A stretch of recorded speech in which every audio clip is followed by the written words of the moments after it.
बिस्मिल्लाहिर्रहमानिर्रहीम। आज की इस वीडियो में हम energy in a couple circuits के बारे में समझेंगे और प्राइमरीली एग्जांपल 13.3 को समझने की कोशिश करेंगे। तो यकीनन आपने ये पहले पढ़ा होगा कि एक अगर इंडक्टर हो तो उसके अंदर एनर्जी के लिए ये फार्मूला हम यूज़ करते हैं। एनर्जी का omega is half L I square. तो ये सिंगल कॉयल के लिए है, लेकिन हम यहाँ पे पढ़ेंगे कि अगर दो कॉयल्स आपस में कपल्ड हों, अगर ये कॉयल हैं साथ साथ हैं, तो इनमें एनर्जी हम कैसे मालूम करेंगे। एक आध चीज़ें यहाँ पे समझने की ज़रूरत है। ये जो आपने पहले पढ़ा है कि इस कॉयल की वजह से इसके अंदर वोल्टेज इंड्यूस हो जाएगा और L2 की वजह से L1 में वोल्टेज इंड्यूस हो जाएगा। इनके आपस में जो कपलिंग है वो एक का नाम हम देते हैं M12, यानी M1 यानी L1 की वजह से जो 2 में इंड्यूस्ड है उसको हम ये कहते हैं कि म्यूचुअल इंडक्टेंस है M12, और इसी तरह 2 की वजह से अगर 1 में इंड्यूस है तो उसको हम M21 कहते हैं, और ये दोनों बराबर होते हैं इसलिए हम इसको सिंपली M भी कहते हैं। तो अब ये M यहाँ पे शो कर रहा है इनके आपस की कपलिंग को। तो अब इस कॉयल में एनर्जी कैसे मालूम करेंगे, मैं इसके डिटेल्स में नहीं जाऊंगा, आपके बुक में डिराइव किया गया है।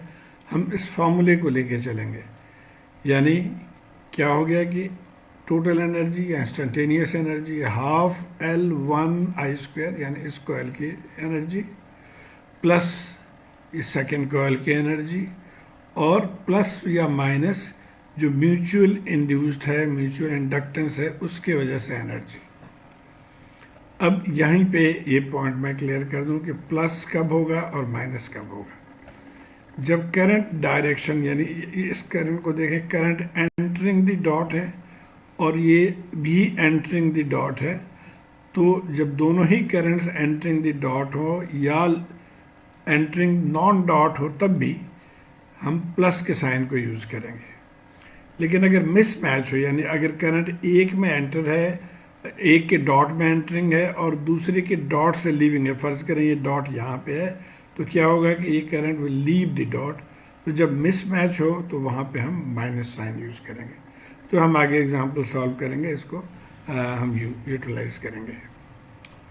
ओके, अब जैसे मैंने यहाँ दिखाया है कि देखिए जब दोनों में करंट एंटरिंग द डॉट तो ये हम पॉजिटिव एम यूज़ करेंगे, और अगर कुछ इस तरह से, यानी यहाँ पे एंटरिंग द डॉट है लेकिन यहाँ पे लीविंग द डॉट है, तो यहाँ पे हम माइनस एम साइन यूज़ करेंगे। ओके, एक टर्म कपलिंग कोफिशिएंट यूज़ होता है। कपलिंग कोफिशिएंट का मतलब है कि ये कॉइल्स कितने क्लोजली कपल्ड हैं आपस में। अब ये देखिए, ये तो आपस में क्लोज है नहीं, लेकिन ये देखें काफ़ी क्लोज हैं एक दूसरे से। तो इसको कहते हैं लूजली कपल्ड और इसको कहेंगे टाइटली कपल्ड। अब ये कपलिंग मिकदार को कुछ इस तरह से डिफाइन किया गया है कि के जो है ये के कपलिंग कोफिशिएंट कहा जाता है। के इज़ एम यानी mutual inductance divided by under root L1 L2, और इसकी वैल्यू फ्रॉम 0 to 1 हो सकता है। तो जब के 1 हो तो इसका मतलब है परफेक्ट कपलिंग है, यानी दोनों कॉइल्स एक दूसरे के साथ परफेक्टली कपल्ड हैं। और अगर लेस देन 5 हो इसकी वैल्यू तो उसको हम कहते हैं लूजली कपल्ड, और अगर ग्रेटर देन 5 है तो उसको हम कहते हैं टाइटली कपल्ड। ओके, अब हम स्ट्रेट अवे आ जाते हैं। एग्जांपल जो सॉल्व है बुक में, इसको हम समझने की कोशिश करेंगे। दो चीज़ें यहाँ पे पूछा जा रहा है। ये सर्किट है हमारे पास, एक तो कपलिंग कोफिशिएंट पता करना है, और दूसरे जो है ना टोटल एनर्जी हमने पता करना है कब, एट टाइम t = 1 सेकेंड। तो अब ये वोल्टेज है और ये इसके पैरामीटर्स हैं। ओके, तो कपलिंग कोफिशिएंट तो डायरेक्टली इस फार्मूले में हमने पुट कर दिया। m की वैल्यू देखिए 2.5 है, L1 और L2 कितना है 5 और 4, तो 5 × 4 20 हो जाएगा। तो ये क्या के आ गया 0.56, और ये 5 से चूँकि ग्रेटर है तो हम इसको कहेंगे ये टाइटली कपल्ड है। ओके, अब पार्ट बी जो है वो एनर्जी कैलकुलेट करना है। एनर्जी की ये फार्मूला है। अब यहाँ पे आप देखिए कि यहाँ पे क्या है, ये अगर करंट हम इसको लेते हैं यहाँ से, तो करंट एंटरिंग, और यहाँ से भी करंट एंटरिंग द डॉट है, तो इसका मतलब है कि एम को हम पॉजिटिव लेंगे। ओके, अब इस फॉर्मूले से नतीजा निकालने के लिए हमें I1 और I2 पता होना चाहिए। L1 L2 वगैरह तो गिवन है यहाँ पे। सो I1 और I2 मालूम करना है। अब I1 I2 मालूम करने के लिए हमने पहले भी पढ़ा है कि आसान तरीका है कि टाइम डोमेन सर्किट को हम फेजर डोमेन में कन्वर्ट कर लें। तो हम यहाँ पे वही करेंगे, इसको फेजर डोमेन में कन्वर्ट करेंगे। जब नतीजा आ जाएगा कैपिटल I1 और कैपिटल I2, उसके बाद हम फिर इसको कन्वर्ट करेंगे टाइम डोमेन में। Okay, so the easiest method is to go into the phasor domain and find capital I1 and capital I2 and convert back into the time domain to find I1 and I2. तो अब इसको phasor domain में convert करने के लिए हमें क्या करना पड़ेगा कि तमाम पैरामीटर्स को फेजर फॉर्म में हम कन्वर्ट करेंगे। तो आइए देखते हैं कैसे करेंगे। स्टेप बाय स्टेप हमने पहले 60 cos 40 एंगल 30 को हम लिखेंगे 60 एंगल 30। ये आपको पता है कि टाइम डोमेन से फेजर डोमेन में मैग्नीट्यूड एंड फेज एंगल लिखते हैं हम। यहाँ पे एक पॉइंट हम नोट कर लेंगे कि ओमेगा क्या है। आपको ये पता होगा ओमेगा टी होता है जो जनरल इक्वेशन है उस, तो इसका मतलब है कि ओमेगा जो है वो 4 रेडियंस है। इसको भी हमने जहन में रखना है। अब इंडक्टर को हम क्या करते हैं, जे ओमेगा इसके साथ लगा देते हैं फेजर में जाने के लिए। तो 5 हेनरी है, उसके साथ हम जे लगाएंगे और ये 4 लगाएंगे और ये 5, तो ये हो जाएगा J20।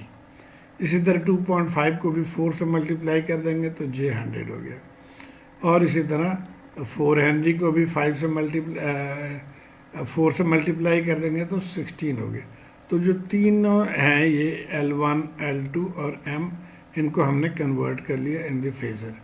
इसी तरह कैपेसिटर का भी यही तरीका है। कैपेसिटर का फॉर्मूला है 1/j⍵c और यहाँ पे C है 1/16।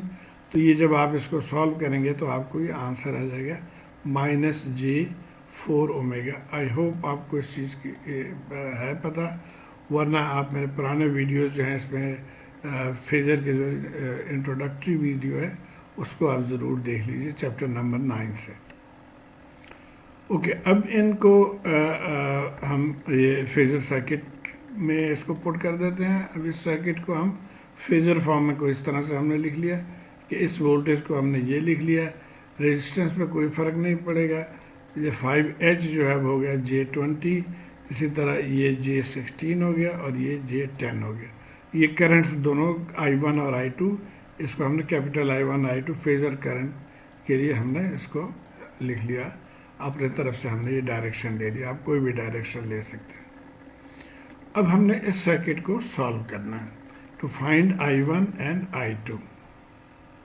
और ये आपने पहले भी इस तरह के क्वेश्चन सॉल्व किए हैं। हमने क्या करना है, हम यहाँ पे मेश 1 और मेश 2, अब ये हमारा सर्किट है, इसमें ये मेश 1 और मेश 2 को हम सॉल्व करेंगे। लेकिन उससे पहले अगर आपको याद हो, इससे पहले चैप्टर के शुरू में जो हमने क्वेश्चन किए थे, पहला काम हम ये करते हैं कि जो इंड्यूस्ड वोल्टेज के लिए डायमंड शेप के बना लेते हैं यहाँ पे। तो इंड्यूस्ड वोल्टेज की वो निशानी होती है। उसके बाद हम इसके पोलैरिटी मार्क कर लेते हैं। पोलैरिटी का तरीका क्या है कि देखिए ये जो इंड्यूस्ड वोल्टेज है वो इस करंट की वजह से है यहाँ पे। तो इसके इसके मैग्नीट्यूड पहले हम लिख लेते हैं M यानी J10 और I1। तो J10 I1 हो गया ये, और ये वाला I2 करंट की वजह से, तो यहाँ पे भी MI2 यानी J10 I2 हो गया। अब हम इसकी पोलैरिटी मार्क कर लेते हैं। तो ये चूँकि इस करंट की वजह से, तो हम देखेंगे करंट एंटरिंग द डॉट, तो मतलब दूसरे साइड पे dotted side will be positive. और डॉट यहाँ पे नीचे है, देखिए ऊपर खाली है, नीचे डॉट है, तो ये नीचे साइड पे ये पॉजिटिव होगा। ये अगेन इससे पहले वाले वीडियोस में मैं एक्सप्लेन कर चुका हूँ डिटेल्स में। सिमिलरली यहाँ पे भी क्या है, एंटरिंग द डॉट, तो डॉटेड साइड यानी ऊपर वाला साइड पॉजिटिव होगा, तो ये हमने पॉजिटिव मार्क कर लिया। और उसके बाद हम इसके चाहें तो हम इसके जो बाकी आइटम्स हैं उनको भी इस करंट को जहन में रखते हुए इनकी पोलैरिटी मार्क कर लेंगे। जहाँ पे करंट पहले टच करे उसको हम पॉजिटिव लिखेंगे, तो ये दोनों साइड पे हमने ये कर, अब हमारी ये सर्किट मुकम्मल है। अब यहाँ से हम KVL इक्वेशन लिखेंगे, और KVL इक्वेशन के लिए मैं एक साइड से चलता हूँ, लेफ्ट साइड से। आमतौर पे माइनस साइन है तो हम इसको -60 एंगल 30 लिखेंगे। अगेन अगर आपको इसमें कन्फ्यूजन है तो मेरे KVL के वीडियो को ज़रूर देख लें। ओके, सो -60 30, उसके बाद हो गया 10 I1, उसके बाद प्लस J20 I1, और फिर ये चीज़, इससे पहले प्लस आ रहा तो हम प्लस लेंगे, प्लस J10 I2। तो ये मैश 1 हो गया। अब यहाँ पे हम इसको थोड़ा सिंप्लीफाई कर लेंगे, I1 और I2 के टर्म्स को इकट्ठा कर लेंगे। तो इस तरह से हमने I1 के टर्म्स को लिख लिया, I2 के टर्म्स, और इसको राइट साइड पे ले गए। तो ये हमारा इक्वेशन नंबर 1 हो गया।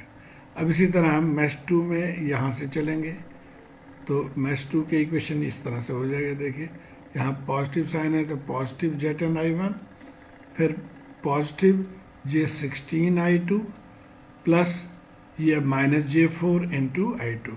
तो ये हो गया हमारा सेकेंड मैश। यहाँ पे भी हम I1 I2 को इकट्ठा कर लेंगे, तो ये आ गया। अब यहाँ से हम I1 की वैल्यू यहाँ से निकाल सकते हैं, और इस I1 के वैल्यू को हम इसमें पुट करके तो I2 भी यहीं से हम सॉल्व। तो अब ये दो इक्वेशन हमारे पास हैं, इनको हम सॉल्व करके I1 और I2 की वैल्यू निकाल लेंगे। कई तरीके से आप इसको कर सकते हैं, by matrix method, by substitution method, by elimination method. यहाँ पे आसान तरीका यही है कि I1 के वैल्यू हमें चूँकि पता है ऑलरेडी यहाँ से, तो इस I1 के वैल्यू को हम यहाँ पुट करके और इसको सॉल्व कर लेंगे। तो कुछ इस तरह से, putting the value of I1 in equation 1, तो ये हमने I1 की जगह पर लिख लिया, और इसको हम सिंप्लीफाई कर लेंगे, मज़ीद सिंप्लीफाई कर लें। तो यहाँ से आप I2 निकाल सकते हैं, I2 60 डिवाइडेड बाय -12 J14, और आप अपने कैलकुलेटर को कॉम्प्लेक्स मोड में लेके जाके डायरेक्ट आप ये आंसर निकाल सकते हैं। अगर आपको इसका नहीं पता तो अगेन कैलकुलेटर के बारे में मेरे वीडियो है, उसको आप ज़रूर देख लीजिए।